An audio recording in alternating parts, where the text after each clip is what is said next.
तो हेलो दोस्तों, कैसे हो आप सब। उम्मीद करते हैं आप लोग अच्छे होंगे और अच्छे से आप लोग स्टडी कर रहे होंगे। तो इस वीडियो में हम लोग देखने वाले हैं क्लास 12 का जो बोर्ड एग्जाम होगा उसमें 46 नंबर में कौन सा क्वेश्चन पूछे जाने वाला है। तो इस प्रकार का क्वेश्चन रहेगा, find the angle between the lines. मतलब दो को इस प्रकार का कार्टेशियन इक्वेशन या तो वेक्टर इक्वेशन दे देगा और बोलेगा कि इसके बीच एंगल निकालो। ठीक है, तो अगर आप इस वीडियो को देख करके जाओगे तो आपका पक्का है कि 3 नंबर आ ही जाएगा। ठीक है, हम उसी तरह से बताते ही हैं कि आप लोग बना लोगे एग्जाम में, क्योंकि बहुत इजी क्वेश्चन होता है। ठीक है, एक फॉर्मूला बताएंगे, आराम से बना लोगे आप, चाहे वो वेक्टर में रहे या तो कार्टेशियन में रहे। फॉर्मूला हम बताएंगे एक ही गए, इसमें यही एक वो होता है खासियत, हम एक फॉर्मूला बताते हैं और फॉर्मूला एक ही बताते हैं, लेकिन क्वेश्चन दो को बनवा देते हैं, कार्टेशियन में भी और वेक्टर में भी। ठीक है, तो हम क्या करेंगे कि अगर मान लीजिए कि शॉर्टेज डिस्टेंस में जब हम बताए थे फॉर्मूला, शॉर्टेज डिस्टेंस में हम किस में बताए थे, तो वेक्टर में, लेकिन यहाँ पर हम कार्टेशियन में बताएंगे। अगर वेक्टर में बता देंगे तो आपको पता चलेगा कि एंगल वाला फॉर्मूला आप शॉर्टेज डिस्टेंस में लगा दिए और शॉर्टेज डिस्टेंस वाला इसमें लगा दिए तो गड़बड़ा जाओगे। तो हम एंगल निकालने के लिए कार्टेशियन में बताएंगे और शॉर्टेज डिस्टेंस वाला वेक्टर में तो ऑलरेडी हम लोग बता ही चुके हैं। ठीक है, तो हम क्या करते हैं, चलिए क्वेश्चन को ले लेते हैं 2022 वाला और यहाँ पर हम लोग सॉल्व करके देखते हैं कितना ईजी है। ठीक है, आप लोग को 3 नंबर आ ही जाएगा। चलिए यहाँ पर देखिए 2022 के क्वेश्चन को हम लेते हैं। 2022 की क्या दिया गया, x-2 और बटे में क्या दिया गया है, तो 5 दिया गया। ठीक है, इज इक्वल टू y-1 और बटे में 3 इज इक्वल टू z+3 बटे में -3, ये चीज़ दिया गया है। और अगला एंड x+2 और बटे में 3 दिया गया, -3 नहीं है, y-4 और बटे में -1 इज इक्वल टू z-5 और बटे में 4, ये दिया गया था। ठीक है, तो हम लोग क्या करेंगे, लिखेंगे हेयर।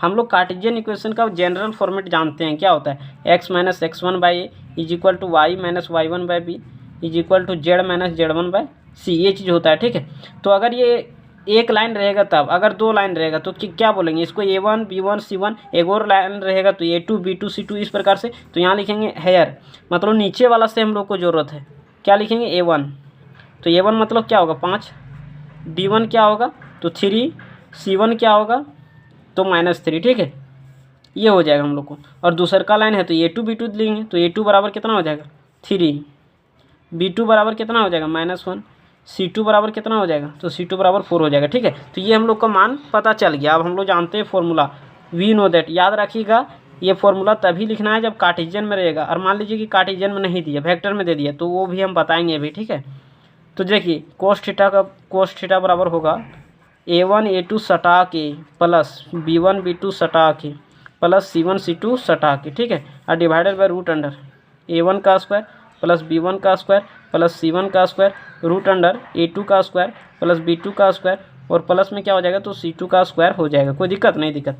अब यहाँ पर मान रख दीजिए, हो जाएगा हम लोग का सोल्यूशन। तो कोस थीटा बराबर सभी का मान यहाँ पर हम लोग लिखे हुए हैं, a1 5 इंटू a2 क्या है 3 प्लस b1 और b2 3 into -1 plus c1 c2 मतलब -3 इंटू 4, तो यहाँ पर लिखते हैं -3 और इंटू में 4 divided by root under a1 का स्क्वायर, a1 क्या है 5, तो 5 का स्क्वायर प्लस b1 का स्क्वायर मतलब 3 का स्क्वायर प्लस c1 का स्क्वायर मतलब -3 का स्क्वायर। अब आप बोलोगे कि यहाँ माइनस बाहर में नहीं रखे, तो ये बताए थे कि माइनस ये यहाँ बाहर नहीं रखना है, क्योंकि ये इसका बाप का होता है माइनस ये यहाँ पर नहीं रहने देगा। ठीक है, रूट अंडर, और हम लोग भी जानते हैं कि हम मेरा पिताजी का है तो इसको बाहर नहीं रखते हैं, वो अपना में कब्जा कर लेते हैं। ठीक है, तो इसीलिए यहाँ पर प्लस रहेगा, माइनस अपना ले लेगा। ठीक है, a2 का स्क्वायर मतलब 3 का स्क्वायर और प्लस b2 का स्क्वायर मतलब -1 का स्क्वायर और प्लस में c2 का स्क्वायर मतलब 4 का स्क्वायर। ठीक है, तो ये हो जाएगा। अब इसको क्या कर दीजिए तो सोल्यूशन कर दीजिए। तो कोस थीटा बराबर 5 तियाँ 15, 3 को -1 से गुना करेंगे तो -1 हो जाएगा, 4 तियाँ 12 यानी माइनस में 12,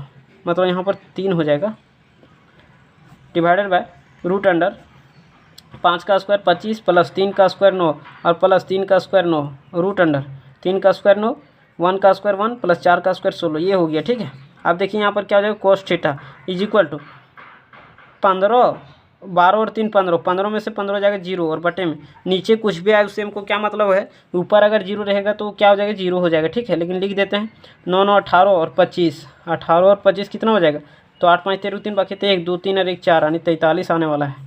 रूट अंडर 16 और 9 25 और 1 26, ये आ गया। तो नीचे में कुछ भी हो उससे हमको क्या मतलब 0 बटे समथिंग यानी 0, तो कोस थीटा बराबर 0। तो यहाँ पर आंसर नहीं बोलना है, यहाँ अगर आंसर बोलोगे तो गलत हो जाएगा, क्योंकि हम लोग को थीटा निकालने बोल रहा है तो थीटा बताना होगा, कोस थीटा नहीं बताना होगा। तो थीटा रहने दीजिए, इसको उधर भेज दीजिए तो इन्वर्स में हो जाएगा, तो कोस इन्वर्स 0। अब आप बताइए ऐसे कॉस इनवर्स 0 है तो कॉस में कितना डिग्री मान 0 है तो π/2 मतलब 90 डिग्री।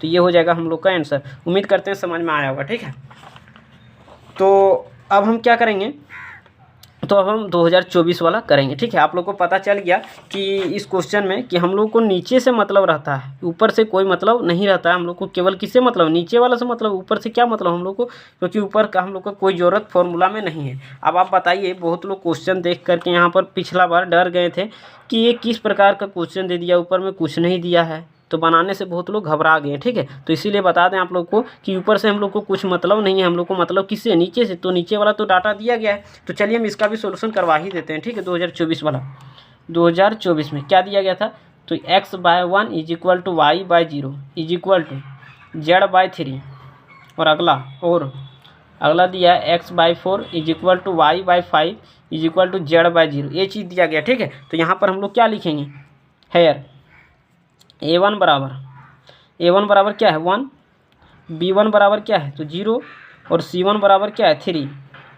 फिर a2 वेक्टर नहीं देना है, यहाँ पर वेक्टर नहीं है, क्या है यहाँ पर वेक्टर थोड़े आई जे के थोड़े जहाँ वेक्टर दोगे, तो a2 हुआ क्या 4, फिर b2 बराबर 5 बराबर c2 बराबर क्या है 0। तो कभी भी घबराना नहीं है। यहाँ पर अगर नहीं बुझा रहा है कौन है a1 b1, तो एक कार्टेशियन इक्वेशन लिख लेना अपने से, और पहले का लाइन है तो a1 b1, दूसरा का लाइन है तो a2 b2 हो जाएगा, तो ये पर लिख लेना। ठीक है, अब वी नो दैट हम लोग जानते हैं फॉर्मूला क्या होता है कि cos थीटा बराबर, अब हम देखिए फॉर्मूला नहीं लिखेंगे, अगर आप लोग वहाँ पर लिख रहे हो एग्जाम में तो फॉर्मूला भी लिखना होगा, तब ना आप लोग को 3 नंबर मिलेगा। हम यहाँ पर डायरेक्ट करते हैं। ठीक है, a1 a2 सटा के मतलब 1 × 4 यानी 4 प्लस b1 b2 सटा के, तो 0 × 5 करोगे तो आ जाएगा 0, प्लस c1 c2 सटा के मतलब यहाँ पर 0 आने वाला है। ठीक है, divided by root under a1 का स्क्वायर प्लस b1 का स्क्वायर प्लस c1 का स्क्वायर, तो 1 का स्क्वायर प्लस 0 का स्क्वायर प्लस 3 का स्क्वायर, ये हो जाएगा। ठीक है, और रूट अंडर a2 का स्क्वायर मतलब 4 का स्क्वायर प्लस b2 का स्क्वायर मतलब 5 का स्क्वायर प्लस c2 का स्क्वायर मतलब 0 का स्क्वायर, तो ये हो जाएगा। अब cos थीटा बराबर देखिएगा 4 मतलब ओवरऑल 4 ही रहेगा, नीचे में देखिए 3 का स्क्वायर 9 और 1 10, तो रूट अंडर 10, और यहाँ पर क्या हो जाएगा 5 का स्क्वायर 25 और 4 का स्क्वायर 16, तो 16 और 25 कितना होता है 16 25 6 5 11 1 बाकी 1 2 3 और 1 4 यानी 41 में होगा। ठीक है, तो यहाँ से हम लोग को क्या हो जाएगा cos थीटा बराबर यहाँ पर 4 और बटे में इसको क्या कर दीजिए कि गुना कर दीजिए, तो रूट अंडर कितना हो जाएगा 41 दे हैं 410, ये निकलेगा क्या, तो देख लेते हैं 410 का अभाज्य गुणनखंड कर देते हैं, 2 बार में लगाएंगे 2 दूनी 4 5 दूनी 10, फिर 2 बार में लगेगा क्या, नहीं लगेगा, 5 बार में लगेगा, 4 5 20 5 कहीं 5 मतलब 41 आ रहा है। ठीक है, तो ये यहाँ पर कोई भी कॉमन नहीं आ रहा है, तो यहाँ से हम लोग क्या करते हैं कि थीटा बराबर, हम लोग को थीटा पूछ रहा है तो इसको उधर भेज दीजिए, तो कॉस इनवर्स 4 और बटे में रूट अंडर 410, तो ये हो जाएगा हम लोग का आंसर। उम्मीद करते हैं ये समझ में आया होगा। तो अगर मान लीजिए ये कार्टेशियन में दिया हुआ हो तब, अगर मान लीजिए कि वेक्टर में दे दे तब हम लोग कैसे करेंगे इसको सॉल्व, तो आइए हम इसको भी कर देते हैं। ठीक है, क्या दिया गया है 2023 में, तो यहाँ पर देखिए आर वेक्टर दिया गया था 3i कैप प्लस में 2j कैप और माइनस में 4k cap plus lambda times of i plus में 2j और प्लस में 2k। तो अगर समझ में आ रहा है तो लाइक भी करते चलना है। ठीक है, 5i cap minus 2j cap और प्लस में k कैप, अब mu 3i plus 2j cap और प्लस में 6k कैप, ये चीज़ दिया गया। तो हम लोग तो फॉर्मूला याद किए हैं किस में, कार्टेशियन में, हम लोग फॉर्मूला याद किए कार्टेशियन में, लेकिन यहाँ क्वेश्चन दे दिया वेक्टर में, तब हम लोग कैसे सॉल्व करेंगे आखिर, आप ये तो बताइए। आप तो कार्टेशियन वाला तुरंत बना दिए, लेकिन अगर वेक्टर में दे दे तब क्या करना है। तो हम जब शॉर्टेज डिस्टेंस आप लोग को बता रहे थे उसमें बताए थे कार्टेशियन को वेक्टर में बदल लेना है, क्योंकि हम लोग वहाँ वेक्टर में फॉर्मूला याद किए थे, लेकिन इसको किस में याद किए हैं तो कार्टेशियन में, तो इसको कार्टेशियन में बदलिए। तो कुछ नहीं करना है, x बाय लिखना है इक्वल टू y बाय लिखना है इक्वल टू z बाय लिखना है। ठीक है, तो यहाँ पर देखिए ऊपर वाला लिखना मतलब पहले वाला ऊपर बाद वाला नीचे, पहले वाला ऊपर लिखना है और बाद वाला नीचे, लेकिन जब पहले का वाला लिखोगे ना तो साइनवा चेंज करके, तो माइनस में क्या हो जाए 3, यहाँ पर +2 है तो -2 करना है, माइनस में 4 है तो +4 कर देना है, और बाद वाला नीचे मतलब i के पहले वाला क्या है 1, j के पहले वाला, k के पहले वाला। यहाँ हम इसलिए उल्टा बोलते हैं ना दोस्त, क्योंकि देखिए यहाँ पर मेरा कार्टेशियन इक्वेशन क्या होता है x माइनस x1, तो यहाँ x माइनस x1, तो x1 की जगह क्या है 3, y माइनस y1 की जगह क्या 2, z माइनस मतलब यहाँ माइनस ऑलरेडी होता है, यहाँ माइनस है तो माइनस माइनस प्लस हो जाएगा। तो इसीलिए उतना ना करते हुए आप याद रखिएगा कि पहले वाला जब लिखोगे ना तो साइन मत चेंज कर देना होता है, या तो फिर हम छोटे डिसीजन में भी बताए थे, आप उस वीडियो को देखे होंगे तो जा करके देखे होंगे तो पता चल गया वो, ठीक है। अब इसमें क्या करेंगे, एंड इसको भी बदलिए, इसको भी बदल दीजिए। तो x माइनस 5 और बटे में बाद वाला नीचे is equal to y minus, तो यहाँ माइनस है प्लस में हो जाएगा 2 और बटे में 2 is equal to z minus 1, मतलब यहाँ की कोफिशिएंट को, और बटे में 6। तो यहाँ पर आप बना सकते हो आप, ठीक है। लिखेंगे हेयर, बना दें हेयर a1 बराबर क्या हो जाएगा, तो a1 बराबर 1 है, b1 बराबर कितना है 2, c1 बराबर कितना है 2, a2 बराबर कितना है तो 3, b2 बराबर कितना है 2 और c2 बराबर कितना है 6। अब वही तरीके फॉर्मूला लगा दीजिए, वी नो दैट हम लोग जानते हैं, क्या जानते हैं, cos थीटा बराबर a1 a2 सटा के, तो हम डायरेक्ट लिख देते हैं। आप लोग को इस तरह से बनाना है, ठीक है। हम यहाँ पर डायरेक्ट आप लोग को बना देते हैं क्योंकि ये क्वेश्चन हमको और बताना है, ठीक है। तो देखिए a1 a2 सटा के तो 1 × 3 यानी 3 प्लस b1 b2 सटा के, मतलब 2 को 2 से गुना करेंगे 4 प्लस c1 c2 सटा के 6 दूनी 12 डिवाइडेड बाई रूट अंडर क्या है a1 का स्क्वायर मतलब 1 का स्क्वायर 1 प्लस b1 का स्क्वायर मतलब 2 का स्क्वायर 4 प्लस c1 का स्क्वायर मतलब 2 का स्क्वायर 4 रूट अंडर a2 का स्क्वायर मतलब 3 का स्क्वायर 9 प्लस b2 का स्क्वायर मतलब 2 का स्क्वायर 4 प्लस c2 का स्क्वायर मतलब 6 का स्क्वायर 36, ये हो जाएगा, ठीक है। तो यहाँ से cos थीटा बराबर क्या हो गया, 4 और 12 16 होगा और 3 19 यानी 19 आ गया डिवाइडेड बाई रूट अंडर 4 और 4 8 और 1 9, 9 का स्क्वायर रूट 3 होता है, डायरेक्ट लिख देते हैं 3 इंटू 36 और 4 40 और 9 49, 49 का स्क्वायर रूट निकालोगे तो हो जाएगा 7। तो यहाँ से क्या हो जाएगा, cos थीटा बराबर 19 बटे में 21, ठीक है। तो हम लोग को क्या चाहिए, तो थीटा चाहिए, तो इसको उधर भेज दीजिए। तो cos इनवर्स 19 बटे 21, मैं फिर बोल रहा हूँ कि यहाँ पर आंसर नहीं बोलना है, हम लोग को क्या चाहिए थीटा, तो ये हो जाएगा हम लोग का आंसर। उम्मीद करते हैं समझ में आया होगा, ठीक है। एक क्वेश्चन और देख लीजिए, क्या बोल रहा है, इंपॉर्टेंट क्वेश्चन है, हालांकि पूछा है लेकिन बहुत पहले पूछा गया ये क्वेश्चन, ठीक है। तो उतना ज़्यादा इंपॉर्टेंट नहीं, लेकिन अभी तक जो बताए थे वो ज़्यादा इंपॉर्टेंट था। क्या बोल रहा है, find the value of P का मान निकालना है, ठीक है। सो दैट द लाइन इतना एंड इतना आर राइट एंगल ट्रेंगल, मतलब ये और ए लाइन क्या है, राइट एंगल ट्रेंगल है, तब पी का मान हम लोग को निकालना है, ठीक है। मतलब ये और ये लाइन है परपेंडिकुलर, राइट एंगल है मतलब वही हुआ परपेंडिकुलर ही होता है, ठीक है। तो अगर राइट एंगल है तो हम लोग को पी का मान निकालना है, और हम लोग जानते हैं कि परपेंडिकुलर होता है तो कंडीशन क्या होता है, a1 a2 plus b1 b2 plus c1 c2 बराबर 0। तो हम लोग करके देखते हैं, क्या दिया गया line 1 - x by 3 is equal to 7y minus में 14 और बटे में 2p is equal to z - 3 बटे में 2, और अगला दिया गया क्या, तो 7 - 7x और बटे में 3p is equal to y - 5 और बटे में 1 इज इक्वल टू 6 - z और बटे में 5। देखिए हम लोग इसको इससे कंपेयर करेंगे, किससे, इससे, लेकिन हम लोग यहाँ पर कार्टेशियन इक्वेशन पढ़े हैं तो x के पहले क्या है 1, y के पहले क्या है 1, z के पहले क्या है 1, लेकिन यहाँ पर 1 आपको दिख रहा है क्या, तो मतलब ये कंप्लीट फॉर्मेट में नहीं दिख रहा है। तो इसमें हम लोग को क्या करना पड़ेगा कि फॉर्मेट में लाना है, ठीक है। तो इसको कैसे लाओगे, तो यहाँ पर माइनस को कॉमन ले लेते हैं, तो माइनस को कॉमन लोगे तो हो जाएगा x - 1, और यहाँ पर जो माइनस आएगा ना, तो चलिए लिख ही देते हैं, तो ये हो जाएगा, और बटे में 3 इज इक्वल टू यहाँ पर क्या कॉमन आएगा 7, y के पहले क्या होना चाहिए 1, तो यहाँ पर 1 बनाएंगे तो y - 2 और divided by 2p is equal to, यहाँ पर देखिए ये सही फॉर्मेट में है तो y मतलब z - 3 बटे 2। अब यहाँ जो बच गया उसको नीचे भेज दीजिए, क्योंकि x के पहले 1 होना चाहिए, तो x - 1 by -3 is equal to y - 2 और बटे में 2p बटे 7 इज इक्वल टू, ये सही है z - 3 बटे में 2। तो ये हो गया एक लाइन, ठीक है। अब इसको भी फॉर्मेट में लाइए, तो इसको जब लाओगे तो यहाँ पर -7 कॉमन ले लीजिए, तो -7 कॉमन लोगे तो हो जाएगा x - में 1, अब गुना करके देख लीजिए वही वाला आ जाएगा, और बटे में 3p is equal to y - 5 और बटे में 1, ये सही है। इसमें भी माइनस कॉमन लीजिए तो हो जाएगा z - 6, मतलब तो z - क्या हो जाएगा 6 हो जाएगा, और ब्रैकेट अब देखिए गुना करके वही वाला आ जाएगा, ठीक है। और बटे में क्या है तो 5 है।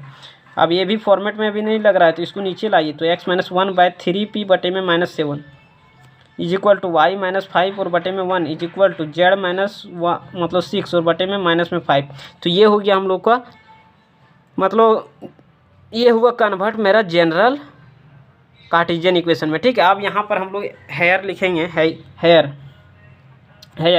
a1 बराबर, तो a1 यहाँ क्या है -3, b1 मतलब 2p/7 और c1 बराबर क्या है 2, और A2 बराबर देखिए A2 बराबर क्या है, तो 3p/-7 और यहाँ पर B2 बराबर क्या है 1, C2 बराबर क्या है -5।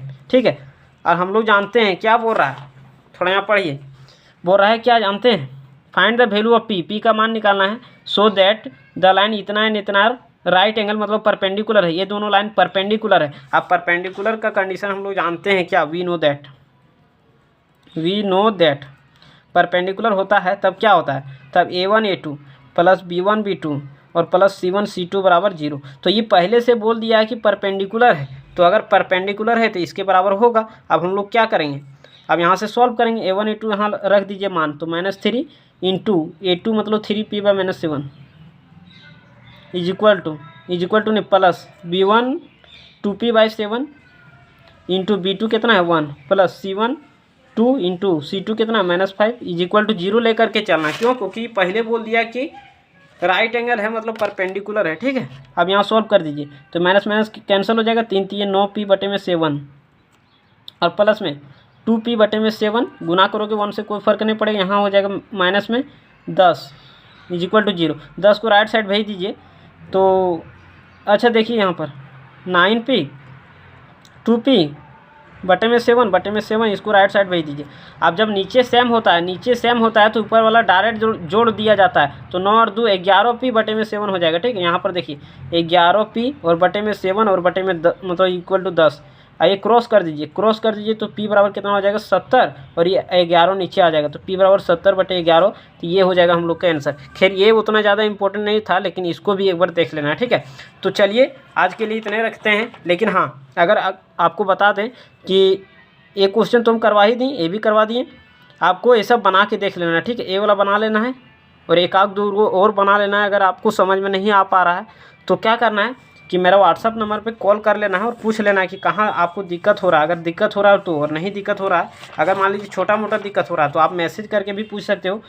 मेरा नंबर है 7061942058। ठीक है, अगर किसी प्रकार का कोई भी दिक्कत हो, अगर 12 बजे रात भी कॉल करोगे तो 12 बजे कॉल भी हम आपको मतलब 12 बजे रात भी कॉल में आप लोग को रिप्लाई मिल जाएगा। ठीक है, अगर कोई भी दिक्कत हो तो in the positive direction, negative direction नहीं। ठीक है, तो आप लोग को करना क्या है, एक क्वेश्चन हम आप लोगों के लिए देते हैं, ये इंपॉर्टेंट नहीं है लेकिन एक बार देख लेना है। ठीक है, हल्के से। तो चलिए आज के लिए अगर नहीं बन पा रहा है तो आप कमेंट बॉक्स में कमेंट कर दीजिएगा, हम टेलीग्राम ग्रुप में इसका सॉल्यूशन डाल देंगे। तो चलिए आज के लिए इतना ही रखते हैं, बाकी मिलते हैं नेक्स्ट वीडियो में, तब तक के लिए जय हिंद।